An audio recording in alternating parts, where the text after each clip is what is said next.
I've got this shot right here, which frankly looks amazing, I know.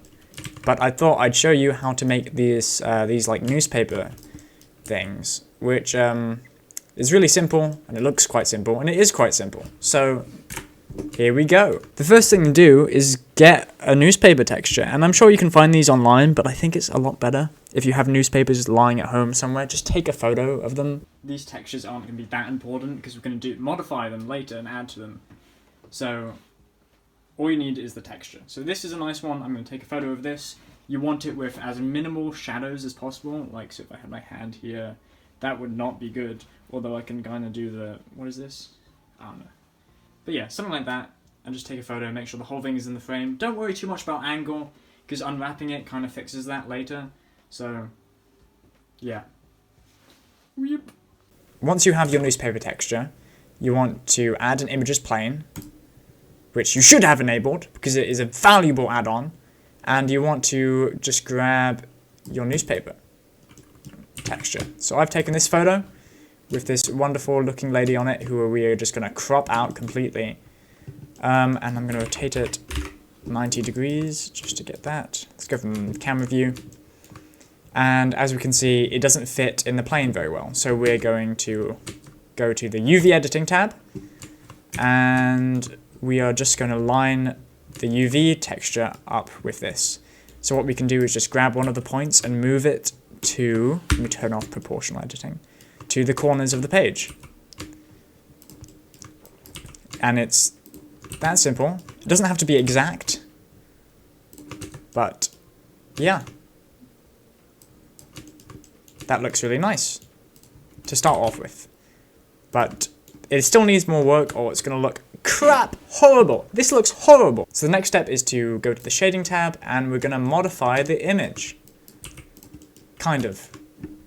We're going to get rid of the principled BSDF. If you press the slash key, it isolates the object, so you don't have to worry about unhiding stuff. And if you want to undo it, just press the slash key again, or question mark key, whatever you want to call it. But that's always just really nice for texturing when you don't want anything else in the scene. I've got rid of the principled BSDF, and we're going to add a diffuse and a translucent, yippity-dee, and a mix shader. And we're going to put this in here and this in here, and we've got a blank plane. So let's put the texture in both of these, and then not much looks like it's happening, but if we add a light, oh, yeah, yeah, but it just goes through and gets nearly that, like, kind of, you know, that's what newspaper does. It's very thin paper, so light passes through it quite easily,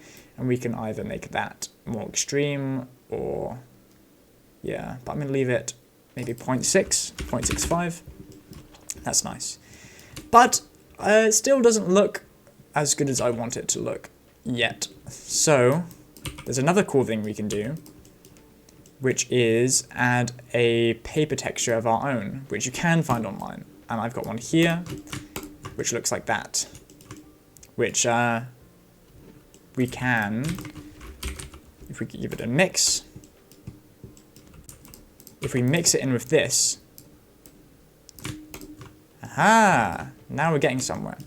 But the mixing selection, I think, is a bit too extreme.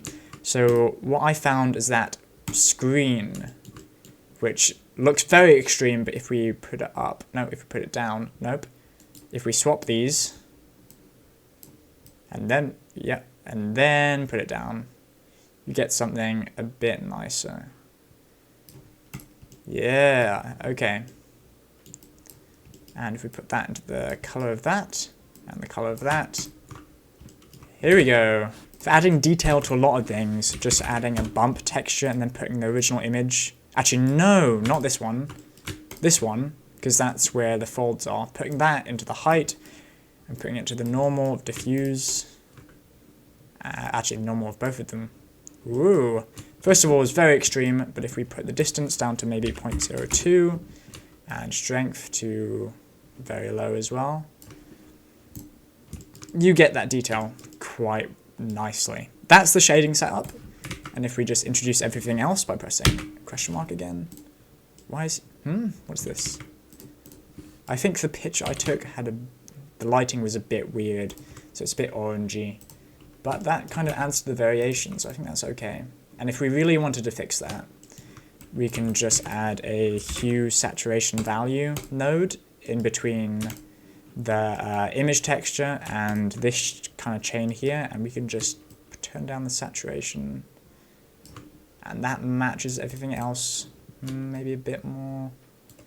Put the value up. There we go. Yeah, I'm happy with that. One more thing. This fixes two problems. Let's go to the UV editing for this. You can see that the texture is a bit like wobbly over here, and that's because we haven't got much geometry. So this is mapping quite loosely from here to here without any backing up from the actual mesh. So if we subdivide it, you can see that straightens it out. It's unwrapping more evenly and more accurately. But this also fixes the problem of this intersecting here. If we have more geometry, we can just raise it with proportional editing. With this thing here. Whoop. And then, I think I'm being a bit too finicky here. And then, yeah. So yeah, that's my method of very quick newspaper textures in Blender.